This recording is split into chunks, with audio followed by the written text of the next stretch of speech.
Good morning and welcome to Breakfast with Bridgett. It is 7:30 on this Tuesday, August 13th, 2024, second day of back to school across most of Central Florida, and we're excited about it. We do have some interesting notes, though, about how that first day went. There have been some issues with some of the safety changes, and not everybody's loving that. We're also looking at some privacy concerns that, law enforcement is warning us about when it comes to the information we post online about our children at school. And this morning, we're talking about parental involvement in schools with Dr. Baucom, a licensed mental health counselor who has been here on Breakfast before. So she'll be talking to us about that importance of volunteering and getting involved in your children's school and the different ways to approach that and why it's so beneficial. That's a little bit later.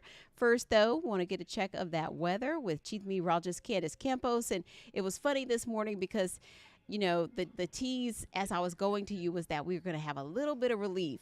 And I was thinking to Yes, myself, is this right? We're going to have relief? What kind of relief? I know. I know. It's funny. It's technically a cold front. No, you're not buying it? Steve, You I didn't know, ask you. but what we're talking about though is feels like versus the actual number on the forecast, right? Correct. Now, Okay. listen, at the end of the day, if I told you temperatures are going to be in those mid 90s, but it's still going to feel like the mid 90s, Hmm. that sounds better than, hey, it's the mid 90s, but it's going to feel like 108, Yes, it does sound better. right? So, in the feels like department, that's where you'll notice that it won't be as sweltering. It's like Hmm. that. Oh, it's a dry heat. When everyone says, oh, it's just the dry heat, that we'll be able to experience a little bit of that later on this week. Let me explain. All right, let All me right. explain. Let's take you here hour by hour, at least for your Tuesday, day 2 of back to school. We're going to be dealing with a couple of scattered showers and thunderstorms, a little less than yesterday. Highs for today are going to be in the mid 90s, but it will be feeling even hotter. Looking here at clouds and rain forecast, we will continue to see that development of scattered showers moving from west to east today. Rain chance again a little lower than yesterday. We're at about a 40% this afternoon. Most of it kind of pinning itself to the coastline a little earlier in the day. So by dismissal time, I think most counties will relatively have a smooth dismissal without too much rain or storms to delay anything. Although areas in Brevard County looks like you will have the best chance of seeing some of that. I do want to show you real quick Tropical Storm Ernesto. It is officially a tropical storm as of yesterday. You see that little marker there. It says 739 miles. That's basically its closest approach to Central Florida. So the good news is it is going to be staying far enough away from us that we're really not going to be seeing any direct impacts from what will potentially be a hurricane by Thursday, even a category 2, as unfortunately as it does approach the island of Bermuda by this weekend. But there is a reason why it's taking that sharp turn northward. And that is because we're watching a cold front. Yes, I said it. It's a cold front. And it's actually starting to sink into Central Florida, Bridget. And it's going to take a little bit of time to finally get here. We'll finally get a final push come Thursday, and that will bring that cold front into Central Florida. The kind of the eastern side of that front is actually what's going to be helping push Ernesto away. So this front almost is doing two wonderful things. One, it's taking away the humidity by the end of the weekend into the weekend.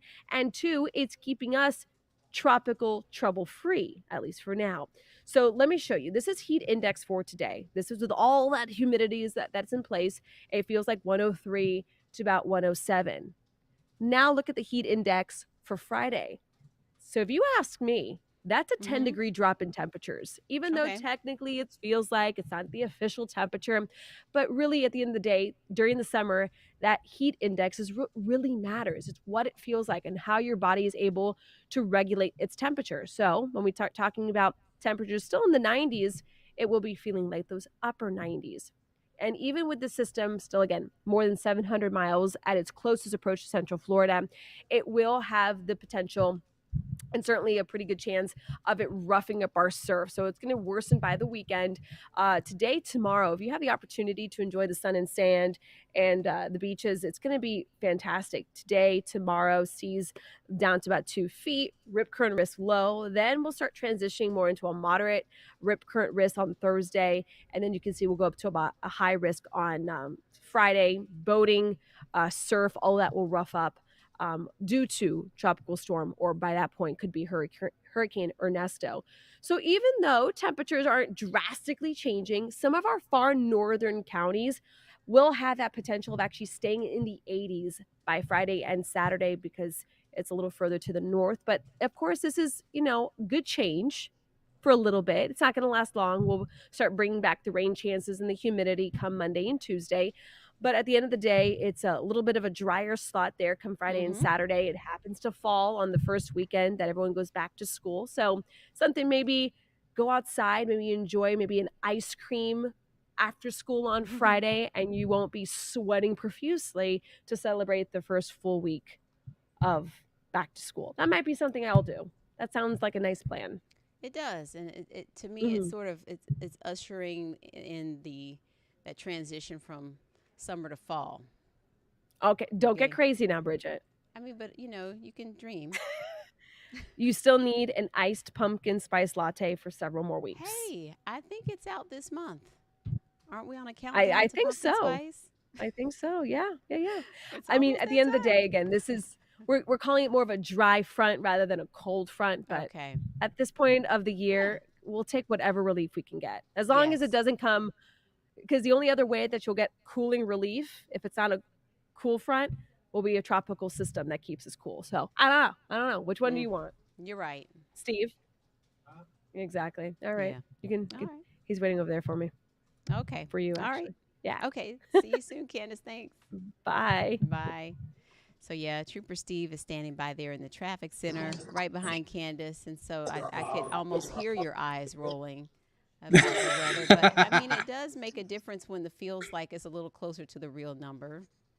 Well, Hunter, and I just like giving you guys a hard I time, but know it's just when we reach a certain temperature, it just is all miserable, it is. and you just get so used to it. And now that this is getting down, I won't have to go through like two shirts when I'm mowing the Mm-hmm. yard because Yeah. it's like I jump in the pool just by walking Right. outside.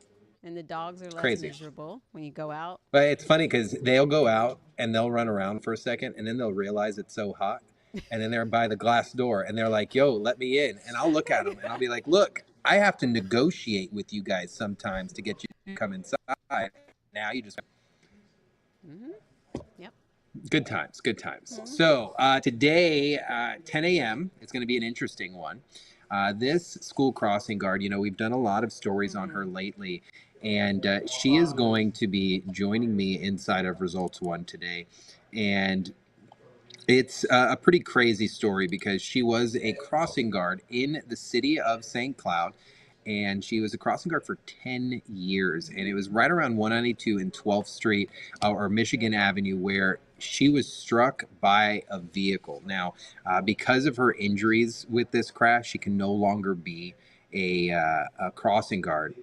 But she's kind of changed her mission to make sure people are super aware of what's going on. So at 10 a.m. today, she's going to join me, and we're going to try to tell her story, kind of promote some really good kind of practices because she is a living, breathing survival story of what Mm-hmm. happens in a school zone when you're not paying attention. So that's Mm-hmm. going to happen at clickorlando.com at 10 a.m. I got a little distracted for a second. I got an alert on my Ring neighborhood app. 3 coyotes roaming around my neighborhood. 3 Ooh. coyotes back of Bright Meadow Drive. That's my address, Bright Meadow Drive. Whoa. Whoa. Okay. Okay. All right. I may have to head home after this Yeah. here. They better not. That's where you So don't yeah, want your small that's pets out, right? nope. I do not. I leave them locked in that house for sure. And then yeah, so that's going to happen at 10 o'clock. A lot of back to school safety, and it's really driving home the importance. So we'll have a good conversation with her today. Mm-hmm. Roadways looking pretty good. If we want to jump to that, Yeah. not horrible, not great. We're starting to see those early westbound delays along I-4 in Lake Mary. So please be careful because we didn't have a crash there today. Yesterday, we haven't a crash there today. So people just need to pay attention. Overpass at Central Parkway by the I-4 eyesore looking pretty good. And your drive times, where they kind of should be this morning, getting a little high, Lake Mary to Maitland, that delay there, 11 minutes. That is a little slow with that westbound delay. But Champions Gate to downtown, we're now at 32. That's probably going to jump up to about 38 here within the next 30 minutes or so. But the school zones are the hot spots, and you can see on my radar where they are, right there along Edgewater and Parr, over by Bishop Moore, of course, Lockhart area in our northern portions. OBT seeing some slowdowns, but South Chase and Meadow Creek not bad. We saw those earlier ones off of Meadow Creek High School there a little while ago. Lake Nona. Narcoossee, starting to see those delays out there as you're leaving our area and headed closer towards 417. So please be careful. And there is a crash on the shoulder, westbound 408 out by what's that going to be? Econology Trail, or as we just say, Econ Trail. But you can see the delays too by UCF, Valencia College, and things like that. So Bridgett, the big thing is people just we go 3 months without seeing traffic, and then we get released almost like there's the checkered flag or the green flag to take off, and people are so used to it. It's like, nope, you got to now choose a different route because the school zones are going to be extremely active, and they're active for like 3 hours a day, especially during the high schools, middle schools, with them all going to different times. So and it takes we're a looking while pretty for good. things to get into that rhythm, so it's a little bit disjointed. I know that I was in the longest car line I'd ever been in yesterday for the first day. So, as the week goes on, things get a little more smooth, and everyone finds their routine, their vibe. Yep. All right. Keep it safe out there. So we'll see you then with the crossing guard. Looking forward to hearing more of her story, and it's a story of survival for sure too. So, amen to that. Yeah. All right. Thanks, Trooper Steve. See ya. Okay. So the jury selection is finished in that case out of Marion County involving Susan Lawrence. You may remember last year she was charged after shooting her neighbor through the door. They had an ongoing dispute, and Ajik Owens died in that shooting. But yesterday, the jury was selected, and our coverage of this case continues in Marion County. News 6's Mark Lehman has more. All of you are here for a jury selection in a criminal case. After going through a pool of about 70 people, a 6-member jury with 2 alternates has been picked in the trial against Susan Lawrence. The 6 women and 2 men who were seated are all white and were asked several questions by the judge. Do you feel like you can set aside anything you've read and issue a lawful verdict in this case? Yes, sir. Okay, thank you. Lawrence is charged with fatally shooting her neighbor A.J. Owens after an ongoing dispute with her children. Investigators say she was upset the kids played too close to her yard. Owens was shot through Lawrence's front door when she went to confront her neighbor about throwing a roller skate at her son. I had to rush here to pursue and fight for justice for my daughter.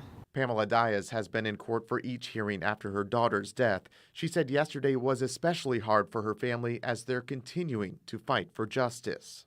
Today is the very first day of school for the children. As you all may be aware, it was a very emotional day. And so we'll be following that today out of Marion County. And watching to see what developments come out of the courtroom today. So watch for those updates on News 6 at noon, clickorlando.com, as well as later in the afternoon.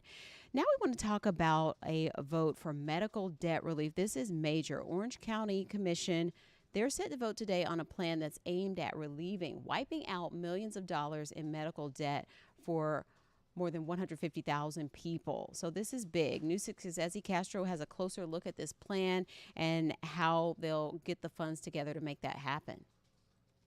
Orange County commissioners are getting ready to approve $4.5 million in stimulus funds to help erase medical debt for more than 150,000 people.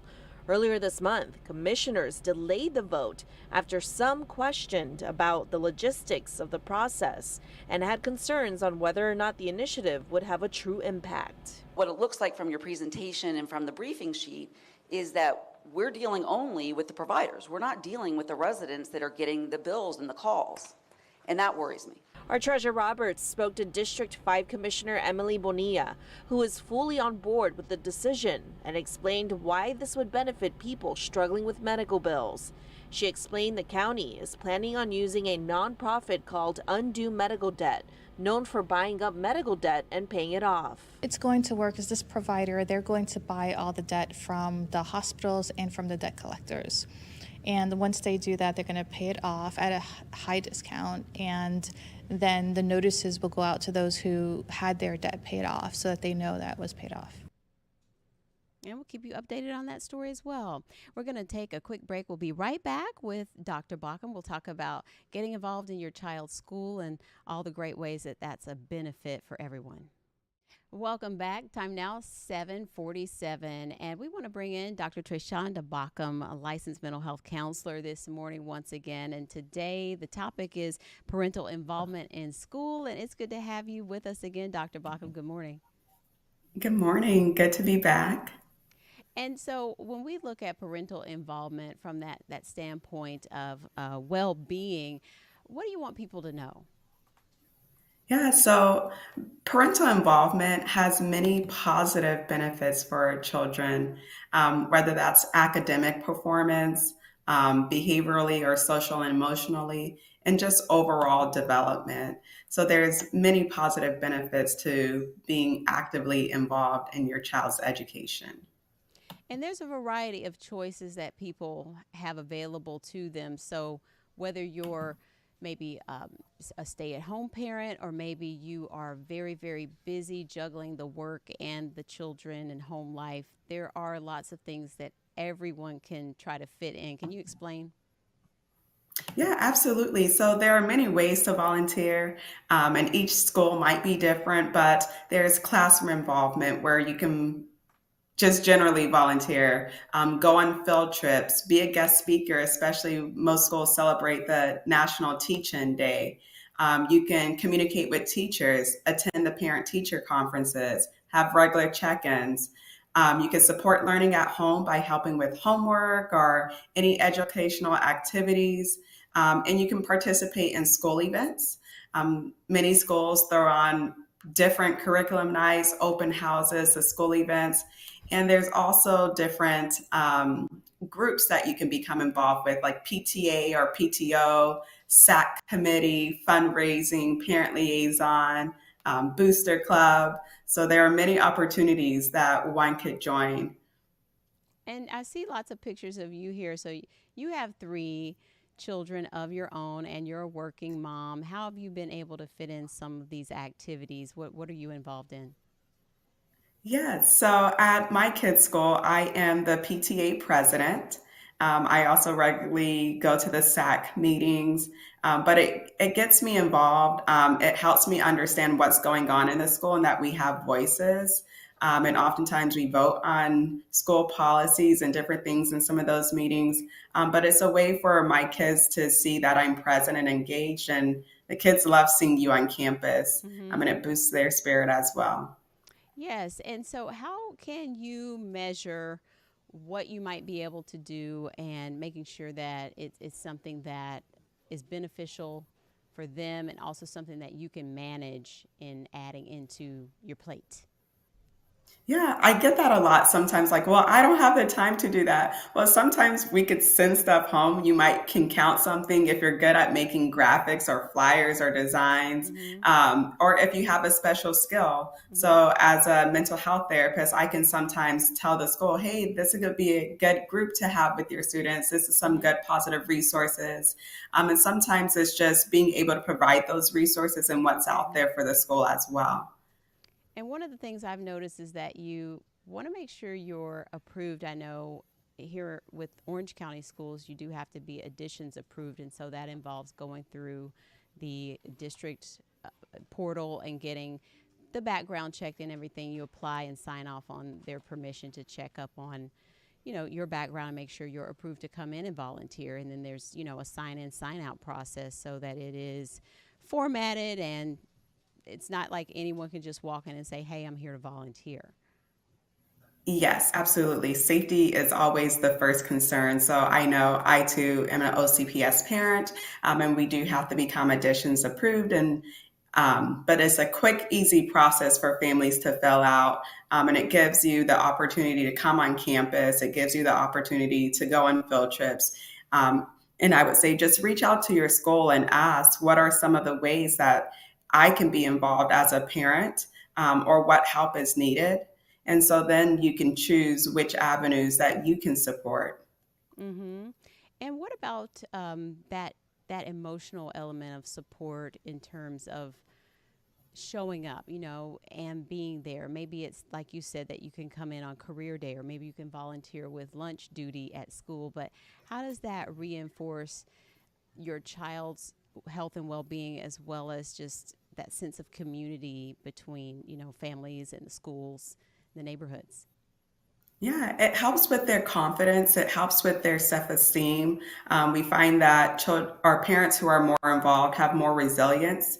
Children, so they're able to handle changes better. They're able to handle some of those transitions and challenges better. And especially when we talk about back to school, there is a lot of anxiety, a lot of tears. I saw yesterday there was some cheering like me, like, yay, summer's home. Um, but it's that social emotional component that we want to just not address, not just during the first year, but how can we continue that throughout the whole school year? Now, what about when it's really close to home? Maybe mom or dad is on staff at the school where the child attends, and there's that sort of element of like you're embarrassing me, or there's this cloud hanging over you, because I know that also has happened in families too, where family works at the school where the students attend. So how can you manage those Yeah. relationships? I would say, communication, having a conversation with your child on what that may look like. How would you like mom or dad to address you on campus? If you see me, what should we do? Because I would even say for my third grader yesterday, when I was in the hallway, she gave me kind of a look like, no, mom, that's not cool. And I was like, oh, we're at this level now. Yes. Okay. Yes, it is true. My mom has been a longtime substitute teacher, and so it was sometimes funny to me that, she was a teacher right there around the corner from me. So a lot of kids knew my mom, and my dad as well. My grandmother worked in the schools when he was coming up through school. And so there's that element of like, okay, mom and dad are here too. So Yeah. sometimes you Better don't be get on as my much of a good break. behavior because they'll just go tell her. Yes, that part, that part. Well, this is great, Dr. Bauckham. So where can we get more resources on, advice for family and, managing everything as we head into the school year, and ways to sort of look out for things that maybe need some attention? Absolutely. So you could follow our website, www.enrichlifecounseling.com. There are a couple of blog posts, especially for back to school. But I always want to communicate for parents to reach out to their school to ask how can they be involved parents, and what help does the school need, and know that you have a voice and you're an active participant and member of that school as well. All right, great. Well, Dr. Bauckham, thanks for being with us once again, and hope everyone has a great school year there at your house too. Thank you, you as well, and All right. hope the car rider line's not too long today. Oh yes, get an audio book and just settle in, right? Yep. All right. Take care. Bye-bye. Thank you. So, always great advice there. Speaking of back to school, a warning today about security and privacy. And so, we post those photos, of back to school. Everybody's so proud. Their baby's going back to class, growing up, and you want to show them off. But investigators are saying that criminals are scrolling through these types of media online, and they can see your kid's name, their teacher's name, what grade they're in, the name of the school, and they want you to try to keep that information off those pictures and off social media. If you're going to post a picture online, it is out there. So make sure you keep the personal information to a minimum to eliminate that risk. This morning do we have time for? Okay. We want to tell you about a money saving hack, and our Crystal Moyer is here with more on making sure you get the best bang for your buck at the grocery stores right now as you stock back up. Have you ever found yourself in a grocery store aisle wondering if that giant jar of pickles is a better deal than the smaller one? So how do you choose? I don't really look at prices. I just always buy the same size. That's where unit pricing comes in. It can help you determine whether buying bigger or smaller, name brand or generic is better. Unit pricing isn't a new concept, but you'd be surprised how many consumers overlook this basic money-saving tool. Here's how it works. The unit price is essentially just what it sounds like, the price per unit of an item, whether in ounces, pounds, or any other measurement rather than the total cost. For example, here's the price for this bottle of ketchup, and this is the price you'd pay for a larger size.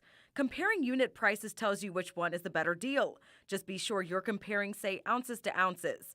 And if you need help converting items to the same unit, you can search online for a unit pricing calculator to make it easier, or If a unit price isn't listed, simply divide the cost of the item by the number of units. keep in mind that paying a slightly higher unit price for a smaller size might sometimes be more economical if it's an item that you don't use often and will end up throwing away. Unit pricing helps you see beyond the price on the tag to know the actual cost of your purchases. Bottom line, a little label and price tag sleuthing along with some simple math can really add up and give your household budget some much needed relief.